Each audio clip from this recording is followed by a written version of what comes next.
1. 14 años tenía. Fue en el año de 1998. Todavía alcanzamos a vivir los últimos años de las televisiones pesadas, de los radios con estática, de las máquinas de escribir ruidosas y los teléfonos fijos de disco. Mi papá tenía un taller de serigrafía cerca de Viaducto, como a 15 minutos caminando de la casa, rumbo a Metro Chabacano. Era un local angosto, con paredes húmedas, piso de cemento frío y un foco amarillo que colgaba del techo. Olía a tiner, a trapo sucio y a pintura vieja.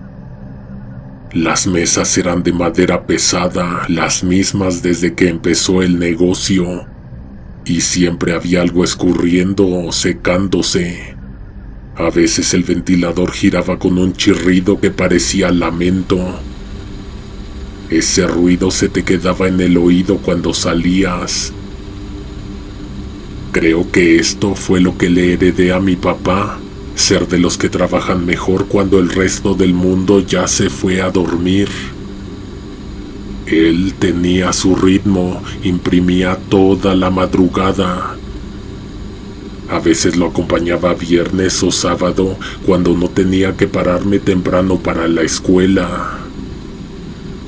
Mi papá se ponía más lento cuando tomaba, le daba por platicar, por poner la radio bajita, por quedarse dormido con los zapatos puestos. Siempre dejaba el ventilador encendido y la radio en una de esas estaciones que ponen música mexicana toda la madrugada. Esa noche fue igual. Mi papá se quedó dormido en una silla con la cabeza colgando y la boca abierta. Yo tenía la costumbre de recostarlo en el suelo, quitarle los zapatos y acomodarme debajo de una mesa en una colchoneta vieja. Esa vez no sé por qué no tenía sueño, así que antes de acostarme me puse a arreglar la cadena de mi bicicleta. La radio de pronto empezó a tronar. Se escuchaba como cuando no agarra bien la señal. Ese chisporroteo entrecortado que a veces se mezcla con voces lejanas. Me acerqué para apagarla.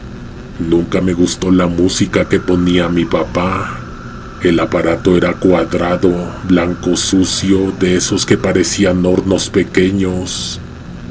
Tenía dos perillas gemelas, una era de volumen y la otra de sintonía. A veces uno se equivocaba. Para apagarlo había que bajar el volumen hasta el tope y en el último giro sonaba un clic. Eso hice esa vez y sintonicé algo sin querer. Por fin, un radioescucha. Solté la perilla, la voz se fue al instante. Me quedé quieto, no porque me diera miedo, sino porque me atrapó. Como si alguien hubiera hablado cerca de mi oído dentro del taller. Volví a mover la perilla con más cuidado, lento, de milímetro en milímetro. Esa clase de estaciones no ocupan todo el espectro. Era apenas una línea delgada en el dial, como si alguien la hubiera escondido ahí adrede. Ahí estaba otra vez. Y aquí está de nuevo nuestro único radioescucha. Bienvenido de nuevo, Roberto. Dijo mi nombre es Roberto, y la radio me estaba hablando a mí. Me dieron escalofríos. No fue susto, fue esa clase de sensación que te viene cuando algo no está bien, pero no sabes exactamente qué. Me dieron ganas de apagarlo, pero también sentí que si lo hacía, algo se rompería.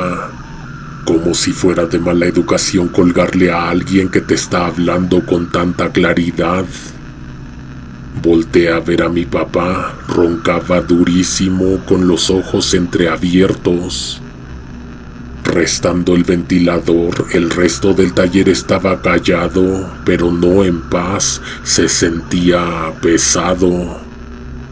Y entonces la voz volvió a hablar. ¿Quieres que te cuente la historia de la niña en la cámara? ¿Quieres que te cuente la historia de la niña en la cámara? Roberto, ¿quieres que te cuente la historia de la niña en la cámara? La tercera vez que lo dijo, sentí como si alguien me hubiera dicho mi nombre al oído. Me erizó el cuello. Sí, dije casi sin pensarlo. El zumbido de la estática bajó de intensidad. Luego empezó la música, una melodía lenta de fondo, como las que se usaban para ambientar una radionovela antigua. Y entonces comenzó la narración con la misma voz. La historia empieza en esta misma casa, mucho antes de que fuera taller, mucho antes de que existiera el viaducto o el metro chabacano, cuando las casas tenían techos de lámina y las recámaras eran cuartos mal hechos de tabique. Guardó un breve silencio y luego siguió. En esa época vivía aquí una niña. Nadie recuerda ya su nombre, aunque se llegó a escuchar que se llamaba Lucía. Era inquieta, respondona, hacía berrinches, pero no como un niño normal. La encerraron, alguien la encerró, pero no fueron sus papás, ni sus hermanos. Ella desapareció una tarde, y por más que la buscaron, no dieron con ella. Esa noche, gritó, golpeó las paredes, suplicó que la sacaran, pero nadie la escuchó. ¿Sabes por qué, Roberto? El zumbido volvió por un segundo y luego la voz. Nadie la escuchó porque había un ventilador encendido. Un ventilador viejo, enorme, de aspas metálicas. Estaba justo afuera de la cámara, apuntando hacia el pasillo, y el ruido lo tapaba todo. Cuando finalmente lo apagaron, ya era tarde, demasiado tarde. Yo me quedé ahí paralizado con la mano en el radio. Por un momento creí que había terminado, pero la voz volvió. ¿Quieres ver dónde descansa ahora la niña, Roberto? No respondí, me quedé quieto, y aún así, como si hubiera respondido en voz alta, la voz continuó. Está aquí, en el taller. La cámara sigue ahí.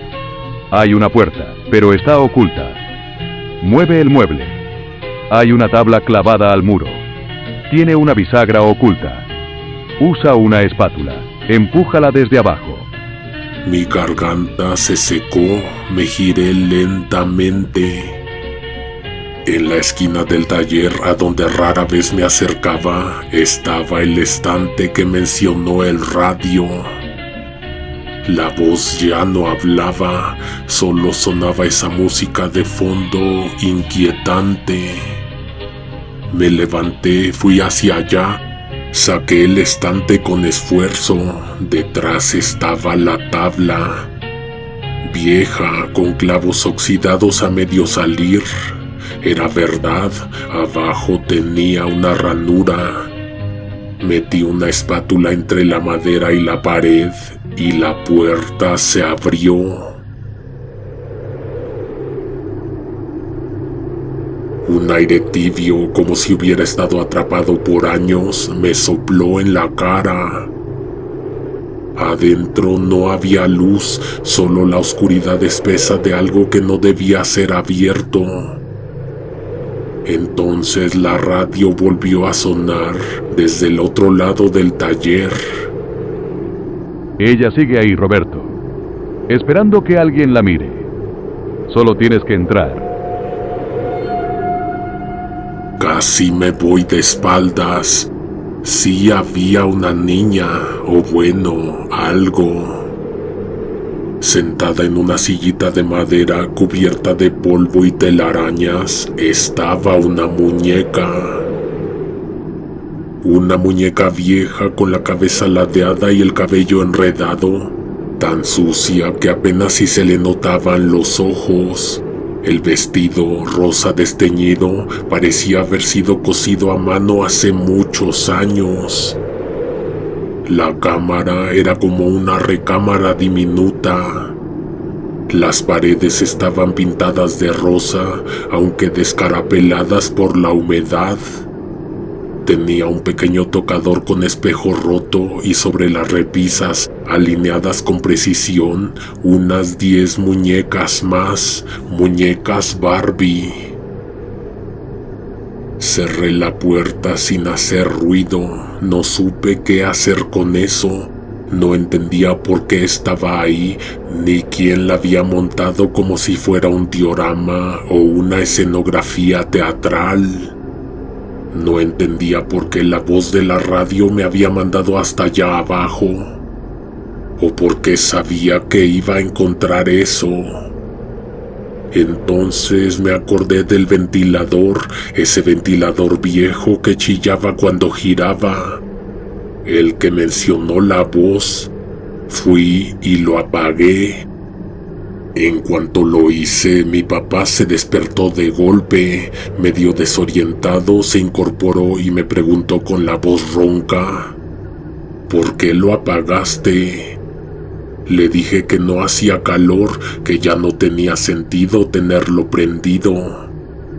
Él, adormilado, me miró un momento como si estuviera pensando qué responder y entonces dijo muy bajito: porque cuando lo apagamos, se escuchan los gritos. ¿Qué gritos? Detrás de esa pared, señaló con la barbilla hacia la cámara. Se volvió a acostar sin decir nada más, cerró los ojos y siguió durmiendo.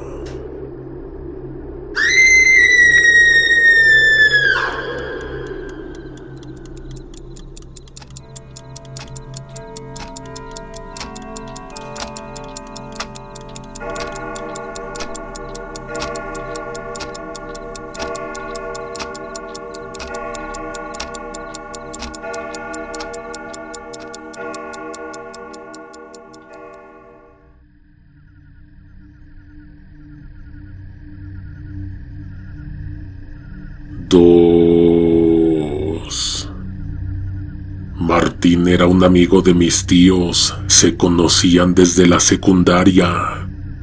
Los tres se graduaron del tercer año, pero solo mis tíos siguieron en el bachillerato. Martín se fue a Estados Unidos. Tenía familia en Nueva Jersey y allá lo recibieron.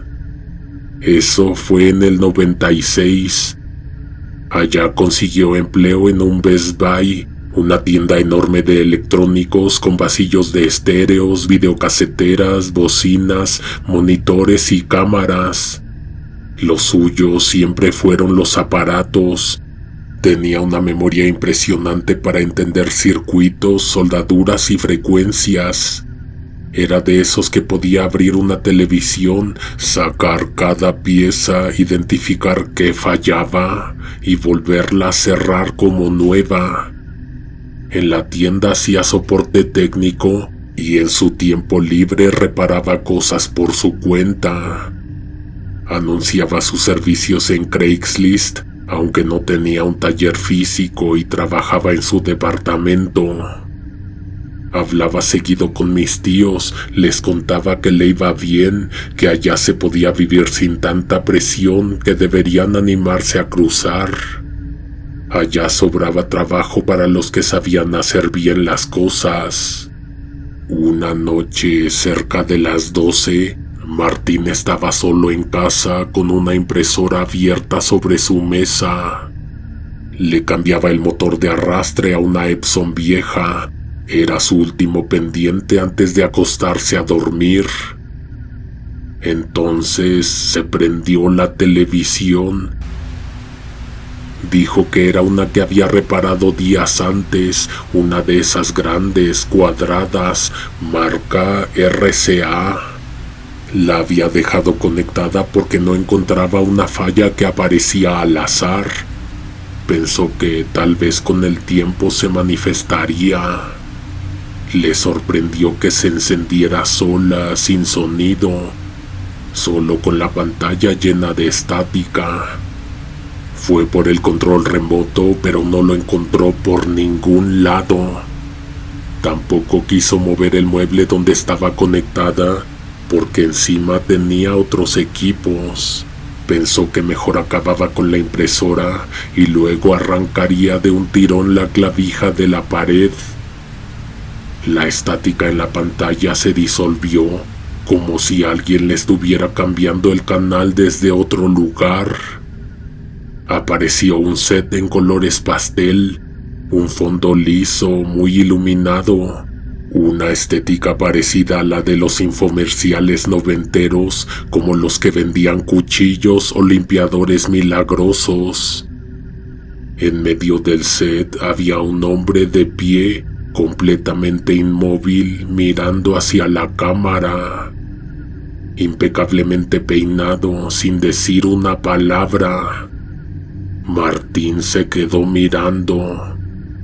Dijo que era como una instalación de museo, un performance grabado, algo fuera de lugar para la televisión abierta. Justo cuando pensó en apagarla, apareció un mensaje en letras rojas. Además de la advertencia de subirle al volumen, un contador regresivo de 3 minutos también apareció en la pantalla. Martín se puso a buscar más en serio el control, revisó bajo la mesa, entre los cables, movió la impresora.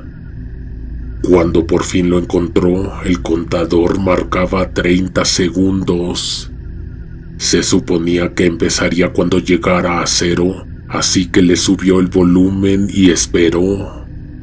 La pantalla parpadeó.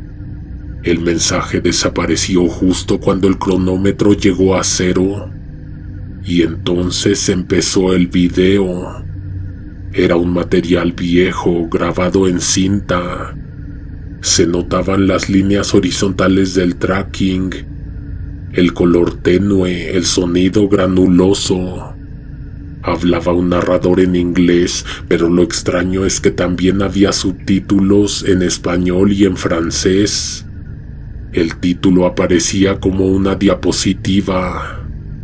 ¿Qué hacer en caso del colapso de las torres? Martín se quedó paralizado. El video empezó con una música tranquila como de tutorial escolar. Una voz sin acento, neutral e institucional, dio la bienvenida. Este material es parte del programa de contingencias urbanas, nivel 3. Por favor, ponga atención a las instrucciones que podrían salvarle la vida. Lo primero que apareció fueron imágenes genéricas de oficinas, elevadores, gente caminando por pasillos en cámara lenta. Parecía una producción educativa de los 90s, fondo pastel, ropa formal, narrador sin emoción. Sección 1. Identificación del riesgo. Los edificios de estructura modular, mayores a 80 pisos, pueden representar una amenaza potencial si su sistema estructural se ve comprometido por fuego, impactos o sabotaje. La pantalla mostró un modelo en computadora de un rascacielos y luego un objeto parecido a un avión lo golpeaba. Sección 2. Señales previas al colapso. Fugas de gas. Presión irregular en el agua. Vibración constante. Cambios en la temperatura del piso. Ruidos metálicos agudos sin causa aparente. Imágenes de una secretaria notando que el agua del lavabo estaba caliente. Un vaso cayendo de una mesa por una vibración apenas perceptible. Gente mirando hacia arriba, como si algo estuviera a punto de pasar. Sección 3. Rutas de escape. Evite los elevadores. No use escaleras centrales. Si está entre los pisos 70 y 90, su prioridad es descender al núcleo 2 o 3 del edificio. Apareció un plano esquemático como de seguridad, con áreas marcadas en rojo. Era demasiado técnico para ser algo dirigido al público, pero estaba ahí como si lo fuera. Sección 4. Personas atrapadas en niveles superiores. Si no puede descender, busque refugio en una oficina interna. Cierre ventanas. Aísle puertas con alfombras y ropa. Use cinta para sellar rendijas. Una mujer en falda y blusa formal vertía agua sobre su cabeza usando la que sacó de la taza del baño. Su cara no mostraba pánico, solo resignación. Si hay calor extremo, use el agua del tanque para refrescarse la nuca, la frente, las muñecas. Era escalofriante por cómo lo decían, por cómo lo mostraban. Sección 5. Preparación mental. Es posible que no sobreviva. Prepárese para transmitir su ubicación. Use objetos brillantes. Escriba su nombre y el de sus seres queridos en un papel. Si es creyente, comience a orar. Si no lo es, respire profundo. Piense en un recuerdo feliz. Permanezca consciente el mayor tiempo posible. La imagen volvió a esa mujer en la oficina. Escribía algo. La cámara se quedó demasiado tiempo con ella. Parecía una escena de ficción, pero sin actores. No grite. Guarde oxígeno. Sección 6. Recomendaciones para rescatistas. Evite respirar directamente el polvo. Use trapos húmedos. Las estructuras pueden colapsar otra vez. No confíe en techos bajos.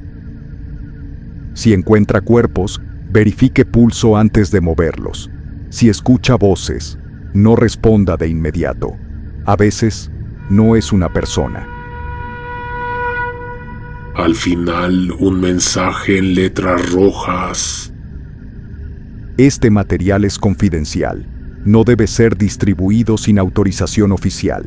Programa: Manhattan Response. Fecha de grabación: marzo de 1993. Martín se quedó ahí, parado frente a la pantalla sin saber qué hacer. Al terminar el video, la pantalla se fue a negro. Entonces apareció un mensaje, blanco sobre fondo negro con una tipografía sencilla.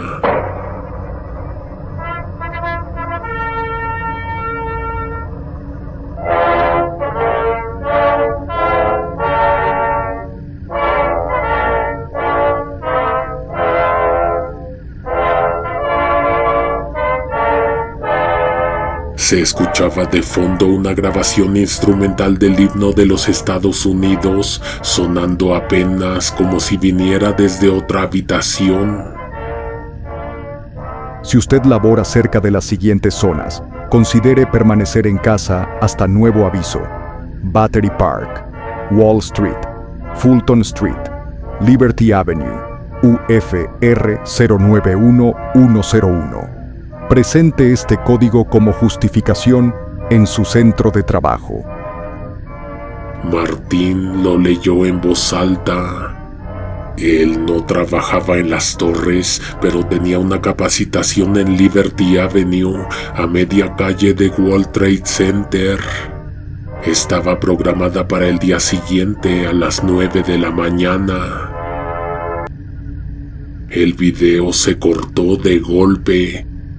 La pantalla se llenó con las barras de colores, el clásico patrón de prueba, un zumbido leve y silencio. Martín no supo qué hacer. Guardó el control remoto en una caja, desconectó la televisión, cerró la puerta del taller, pero no pudo dormir. Sintió un presentimiento que lo dejó sin aire, como si alguien le hubiera avisado en secreto que algo irreversible estaba por suceder. Se acostó con la ropa puesta, pero no cerró los ojos. A veces se le salía una lágrima sin saber por qué. No fue a la capacitación ni avisó, se quedó frente al televisor encendido con el volumen bajo esperando que algo apareciera, un aviso, noticias de última hora, una explosión en el cielo. Y entonces a las 8:46 de la mañana, la señal del canal que estaba viendo se interrumpió. Una voz nerviosa en inglés trataba de mantener la calma. Apparently a plane has crashed into the World Trade Center in New York. Y ahí estaba la imagen de una torre envuelta en humo y un avión desapareciendo dentro de la otra.